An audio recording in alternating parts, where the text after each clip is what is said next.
In that first half, another turnover for Utah. Edwards gets it back and threw it down. The cheekbone right here of John Collins, and either snapped a finger back, but he's back. He walked.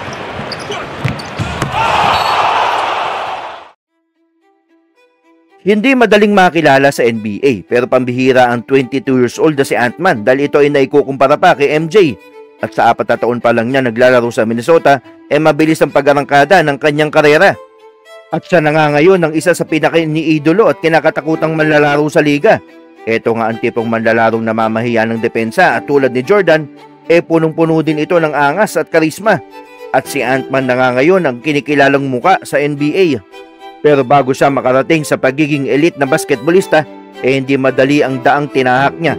Kahirapan, pagkabigo at injury, ilan lang yan sa kanyang pinagdaanan.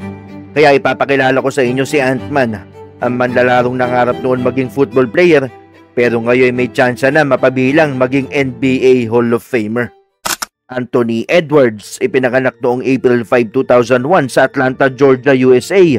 May edad ito ngayong 22 years of age at may taas na 6'4". Sa edad na 3 taon, tinawag ito ng kanyang tatay na Ant-Man dahil tradisyon na nga ito sa kanilang pamilya na binibigyan ng bawat bata ng palayaw. 7 gulang pa nga lang ito, nag-umpisa na itong maging isang atleta. Pero hindi basketball kundi football ang sports na kanyang dinomina. At sa murang edad niya, kitang-kita na ang potensyal niya bilang one of a kind na atleta. Ang kanyang bilis, lakas at athleticism di hamak na lamang sa ibang mga bata. Pero dahil nga naglalaro ng basketball ng kanyang mga kapatid, naalis ang hilig niya sa basketball pagtapos itong mapanood maglaro ang mga ito. Dahil ang pagtira ng bola ay una niyang naranasan, hindi na siya lumingon pabalik sa kanyang pinanggalingan. Ginugol niya ang dugot pawis para ang basketball ay pag-aralan at mabilis naging matunog ang kanyang pangalan. Pero paghantong nito ng 13 anyos may isang pangyayaring bumago sa takbo ng kanyang istorya. Na-injured kasi ang kanyang paa at ilang buwan din itong di nakalaro ng sports na kanyang naging buhay. Pero nang siya ay gumaling at nakabalik na, merong naging kakaiba sa kanya. Dahil imbes na bumagal at mabawasan ang kanyang atletisismo, mas tumaas pa ang vertical nito. Kung sa dakdakan at talunan siya'y iniiwasan, hindi naman maitatanggi noong hilaw na hilaw pa siya sa ibang larangan. Ang kanyang shot selection, ball handling at kahit perimeter shooting niya, dapat pa niyang matutunan. Kaya buti na lang noon nakilala nito si Justin Holland, na isang former college player at Atlanta-based basketball trainer na humasa sa kanyang galawan. Kaya sa kanyang pangatlong taon sa Holy Spirit Prep nung high school, siya ang nanguna para bigyan ng kampyonato ang kanyang kupunan. Nag-average siya doon ng 29 points per game, 10 rebounds per game, at tinapos siyang high school bilang numero 1 recruit sa class of 2019. At pagdating ng kolehiyo, ito ay naglaro sa Georgia Bulldogs. Umatake agad dito ng franchise record sa debut game niya rito. Umiscore ito ng 24 points, 9 rebounds, and 4 steals. Siya na ngayon ang may hawak ng rookie debut na dating pagmamay-ari ni Dominic Wilkins. At si Edwards din ang nag-iisang naglaro sa Georgia Bulldogs as a freshman na nakascore ng 37 points sa isang laro after 1975. Kinilala nga itong Freshman of the Year dahil kumamada ito ng 19 points per game, 5 rebounds per game, at 3 assists per game. Pero hindi nga perpekto ang larong kanyang pinapakita dahil despite of unstoppable ng pag-breakdown ng depensa, sa outside shooting naman ito pumapalya. Sa kanyang mga attempts, 40% lang ang kanyang naipasok at 29% lang siya sa 3-point area. Kaya sa kanyang karera, marami pang dapat matutunan si Ant-Man sa pag-asa ng kanyang opensa. At sa isang interview nga sa kanya, sinabi niyang willing siyang ipagpalit ang basketball kung sa NFL bibigyan siya ng pagkakataon. Pero despite ng lahat, nang ibabaw pa din ang potensyal niya para sa Minnesota.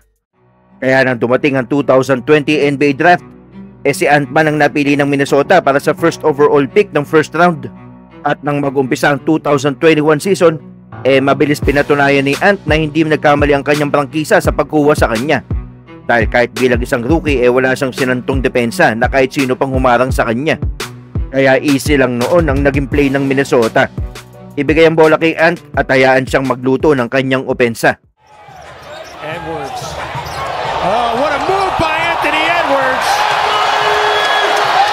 Anthony Edwards. Shimizu Metu fell for the little. Naging sakit nga ng ulo ito nang dumedepensa sa kanya dahil kaya nga nitong mag-finish gamit ang kanan o kaliwa.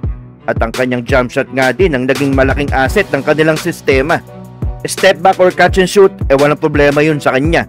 Pero kung lahat ng yan napag-aralan ng dumedepensa, kayang-kaya rin ni Ant-Man sagasaan at pakainin ng bola. At yan dahil nga 42 inches lang naman ang vertical leap niya. Kaya maski mga higanting nakapwesto sa ilalim, hindi din nakaligtas sa kanya. Tapos ang kanyang rookie season ng 19 points per game, 5 rebounds per game, at 3 assists per game. He finished second sa Rookie of the Year voting sa likod ni LaMelo Ball. At dahil nga teenager pa lang si Ant ng panahong iyon, nadagdagan pa ang height nito bago pa man magsimula ang 2022 season. Ito naging 6'6" at may 6'9" na wingspan. At ang maganda dito, nag-improve din ang nilalaro nito. Mula 49% na effective field goal na porsyento, tumaas ito ng 53% sa season na ito.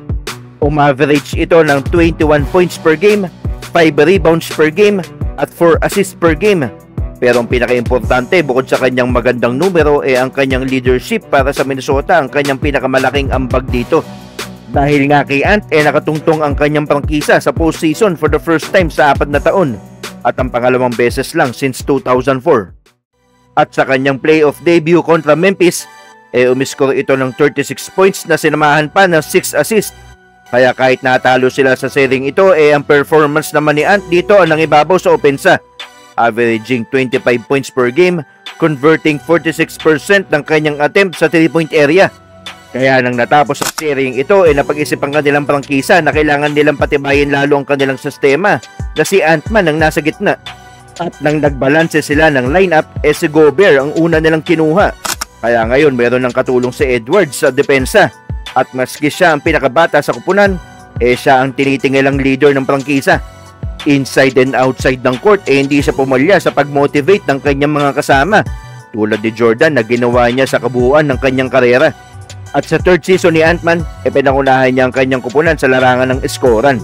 Averaging 24.6 points per game, nakakuha niya ang kanyang unang All-Star selection sa ilalim ng kanyang pangalan. Pero kagaya nga ng ipinakita niya sa nakaraang taon, ang tunay na kalibre niya nilalabas lang niya sa postseason. Bibihira nga ang manlalarong nag-i-improve ang numero sa playoffs. At yun exactly ang ginawa ni Edwards. Pinatunayan niyang di lang angas at yabang at kaya niyang buhatin ng Minnesota sa kagipitan. Kaya sa Game 2 ng seryeng kontra Nuggets, umiskor ito ng 41 points na bagong franchise record para sa Minnesota. Pagdating ng Game 3, 36 points ang inilatag nito at nilagay ang kanyang pangalan sa tabi ni Black Mamba bilang ang manlalarong pumapangalawa sa pinakamaraming 30-point playoff games sa edad na 21 o mas bata pa. At nang dumating naman ang Game 4, 34-6-5 ang kanyang kontribusyon na may 2 steals at 3 blocks pang kasama. At si Ant din ang tumikada ng 3 with 11 seconds overtime para semento ang panalo sa kanilang kupunan. Pero malas lang ng Minnesota dahil prime Nuggets ang kabakbakan nila. Kaya in just 5 games, natapos ang sering iyon at umuwing luhaan ng Minnesota. Pero sa pangalawang pagkakataon ng kanyang karera, natalo man sila si Edwards pa din ang nanguna sa opensa para sa parehong prangkisa. At 31 points per game lang naman ang kanyang inambag. At kahit maraming ang buwabati ko sa kanila nang idagdag nila sa Gobert sa kanilang kupunan, nagbago ang lahat ng 2024 season ay mag-umpisa. Nagtapos ang elimination ng 56-26 ang kanilang kartada, which is the all-time second best record ng kanilang prangkisa. At sa season ding ito, mas plinansya ni Ant-Man ng kanyang pwesto sa liga. With 26-5-5 na mga numero, nag-improve siya sa lahat ng kategorya. Kaya napasama ulit ito sa All-Star doon at pinatunayang hindi siya kagaya ng ibang superstar na magaling lang sa elimination pero nabibigo sa postseason. Sa unang round kontra Phoenix, pinangunahan niya ang lahat ng scorers with 31 points per game, shooting 51% from field and 44% from deep. At siya din ang namuno sa steals at assists ng Minnesota. Pero more importantly, winalis nilang isang super team na favorite sana sa kanilang komperensya. At ito ang kanilang unang panalo sa playoffs matapos ang 2 dekada. Nilagpasan din niya si Garnett dito sa bilang ng 30-point playoff games para sa Minnesota. At sa semis nila kontra na Nuggets, pinakita ni Ant ang never say die mentality niya. Naiuwi nila ang unang 2 laro pero nasilat naman sila sa sumunod na 3 games. At marami sa mga immature at bata pang stars sa liga ang panghihinaan na ng loob dito at susuko na. Pero iba si Ant-Man dahil ang dalawang sumunod na games ang ilan sa pinaka-historic na performances na ating nakita. Sa Game 6, pinangunahan niya ang Minnesota sa opensa at depensa, scoring 27 points at 3 steals pa ang kanyang nakuha. At tinambakan lang naman nila ang defending champions ng 40. And with this win ng Minnesota, nagkaroon sila ng momentum at kumpiyansa.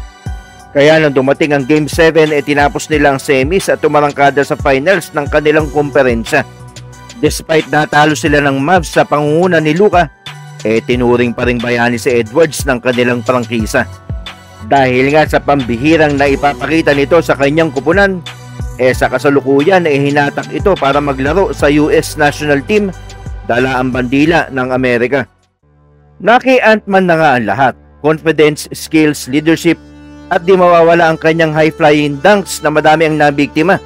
Ang kanyang personality at charisma ang nagpaangat sa kanya. Sa edad na 22 anyos, kaabang-abang kung saan siya dadalhin ng kanyang talento, disiplina. Kaya ang tanong, kaya nga ba niyang maging next Michael Jordan ng liga? Well, abangan na lang natin ang susunod na kabanata sa nag-iisang Ant-Man ng NBA.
Advantage on the glass for the Wolves. Edwards.